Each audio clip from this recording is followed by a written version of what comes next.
मैं चाहता हूं कि इस तरह से फोर्थ पिलर देश का चौथा स्तंभ है, न्यायपालिका, कार्यपालिका, विधायिका चौथा स्तंभ, तो 4 पिलर देश में दिया गया है, संविधान में दिया गया है, तो 3 स्तंभ ही क्यों पावरफुल है, चौथा स्तंभ को क्यों दबाया जा रहा है? अगर दबाया जा रहा है तो संविधान से 1 पिलर को घटा दीजिए। अगर इस पे कानूनी कार्रवाई नहीं किया जाता है और नहीं उसको गिरफ्तार करके सड़कों पे पीछे भेजा जाएगा तो मैं दिल्ली दौड़ूंगा, जंतर मंतर पे बैठूंगा। पिछले 5 साल में 30 से ज़्यादा पत्रकारों पर जानलेवा हमला हुआ है। मंत्री जी की सबसे यही दूसरी बड़ी खासियत है उस मंत्री की कि वो अपने मूल काम जो हेल्थ, स्टेट के हेल्थ को कवर करना चाहिए कि खटिया पे औरत आ रही है, बच्चे आ रहे हैं, मर रहे हैं, एम्बुलेंस जाम में फंस रहा है, मर जा रहा है, उस पर काम करने के बजाय वो ये कह रहे हैं कि मेरी बदौलत आपका TRP चल रहा है। के सामने उसको गाली गलौज किया और उसके बाद तुरंत उसके साथ मारपीट हुआ, दौड़ा पीटा गया इरफान जी, और आप बोलते हैं मारा नहीं गया। बीते कल हजारीबाग में जिस तरीके मंत्री इरफान अंसारी के सामने उनके समर्थकों द्वारा एक पत्रकार को पीटा गया, उसके विरोध में आज पत्रकार रांची के फिरालाल चौक पर विरोध पर उतरे हैं। मंत्री इरफान अंसारी से माफ़ी मांगने की बात यहां पर कही जा रही है। साथ ही जो पत्रकार के साथ मारपीट की गई है, जिन भी लोगों ने उनके साथ मारपीट की है,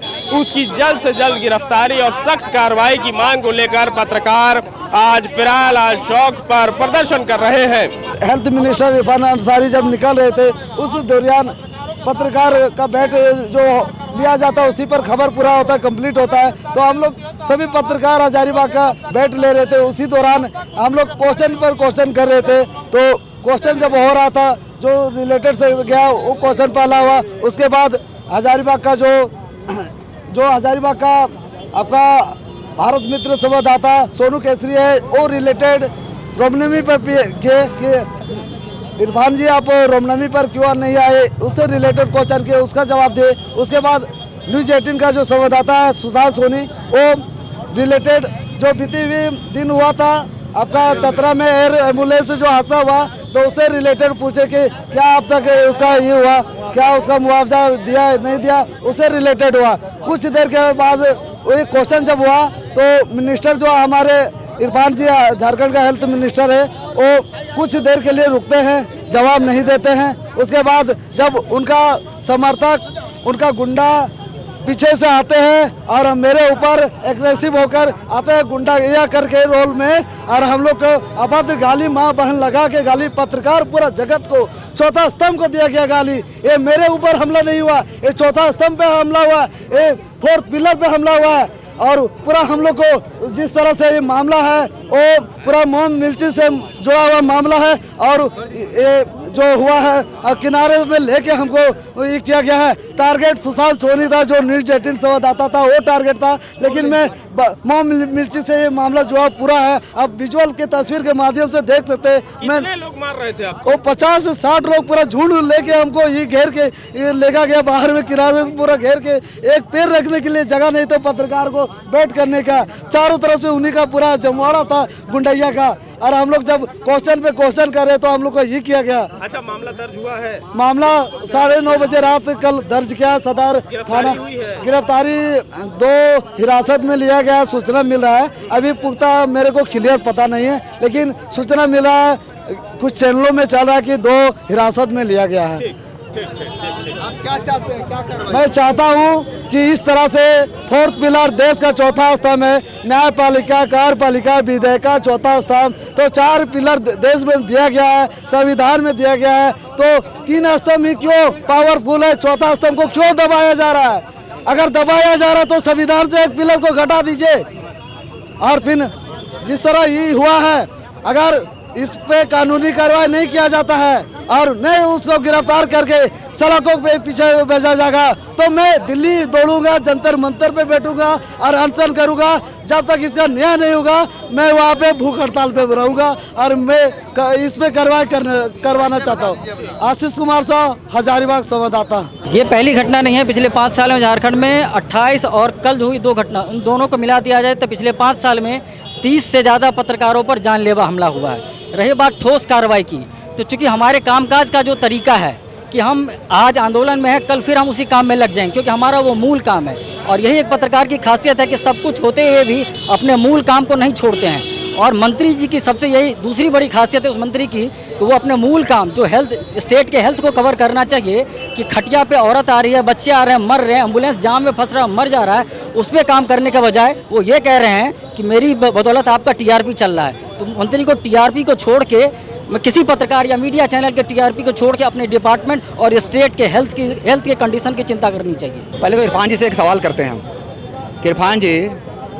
आप जो कल बोले हैं कि पत्रकार साथी पत्रकार लोग को आपके पैसे से घर चलता है, इरफान जी जरा बताओ कौन पत्रकार है इरफान जी, और किसका घर चल रहा है इरफान जी?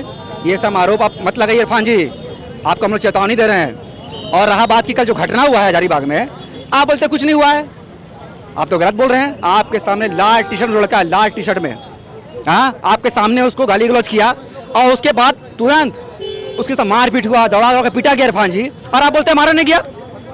आपके वहाँ पर लोग भी थे, आपके पुलिस के लोग थे, क्या उसको कुछ बोले? क्या बचाए उसको? कुछ नहीं बचाए इरफान जी, और उसके बाद आप बोलते कुछ नहीं हुआ इरफान जी। आज जो हम लोग आंदोलन कर रहे हैं इरफान जी, सुन लीजिए, आप सही में पप्पू हैं, आप एकदम पप्पू हैं। लोग ठीक बोलता है कि आप पप्पू हैं, और हम लोग भी बोलता है पप्पू हैं। और मंत्री जी ऐसा है ना, आप सुन लीजिए, एकदम स्पष्ट रूप से सुन लीजिए मंत्री जी।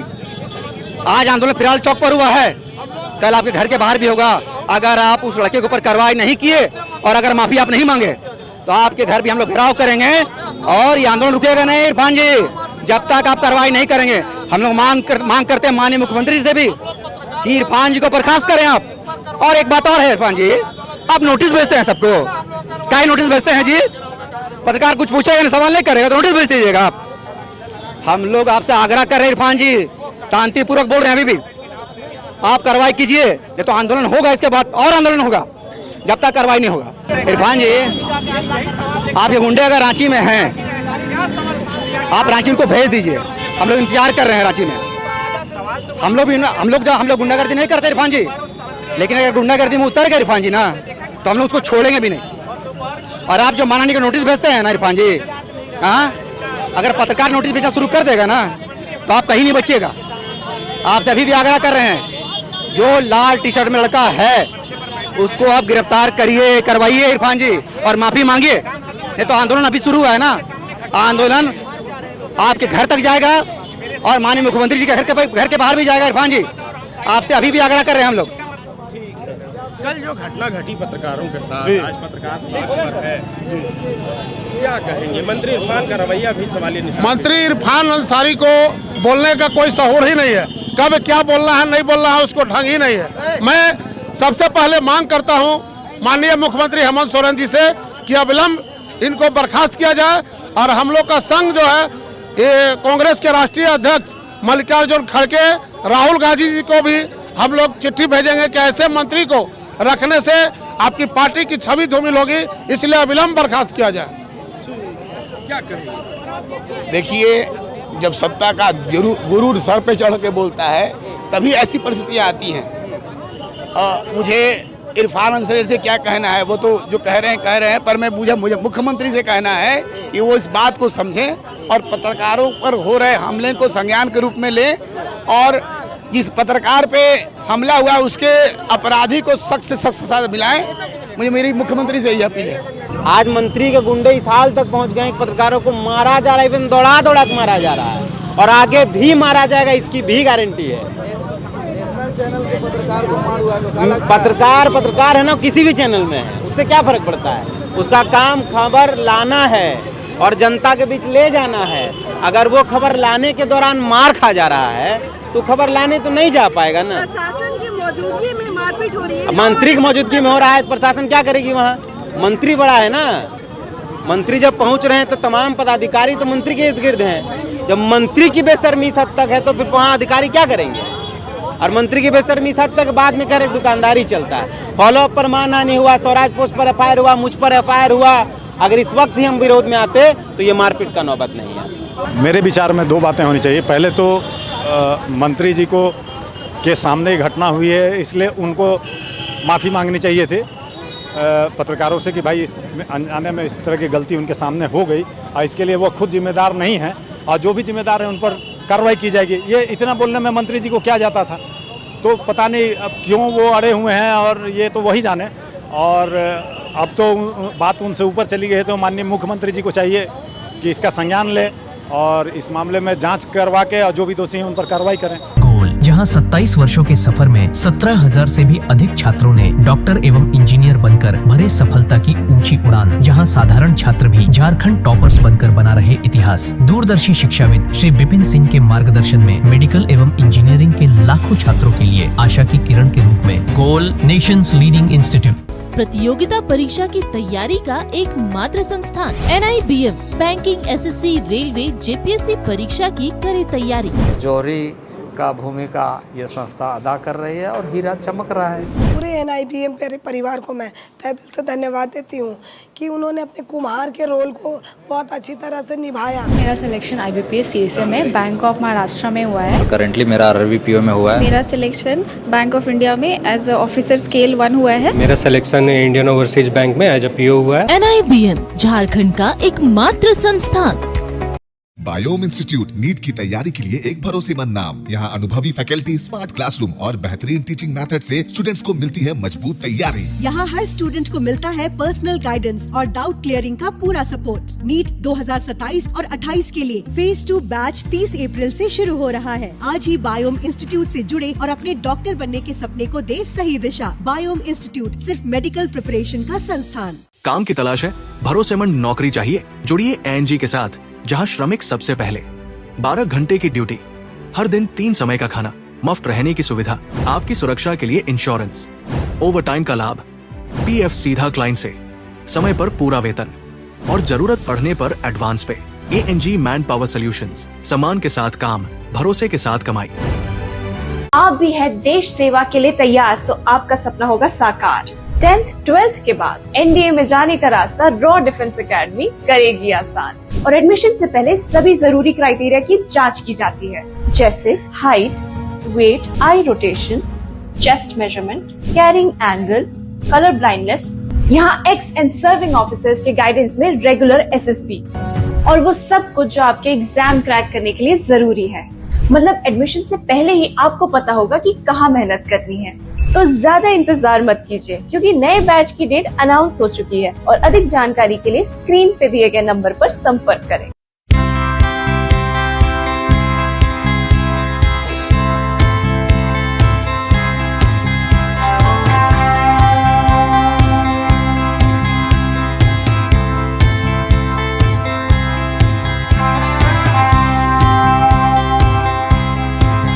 हार्ट का प्रॉब्लम हो गया और सडनली हो गया, अचानक हो गया। तो Jeevan Jyoti super specialist hospital में एडमिट करके इनका एंजियोग्राफी कराया। एंजियोग्राफी करने के बाद वो अपना रिपोर्ट दिया कि इनका 95% प्लस ब्लॉकेज है, स्टेंट से काम नहीं चलेगा, इनको बाईपास करना ही पड़ेगा। तो कबीर हर्ब है।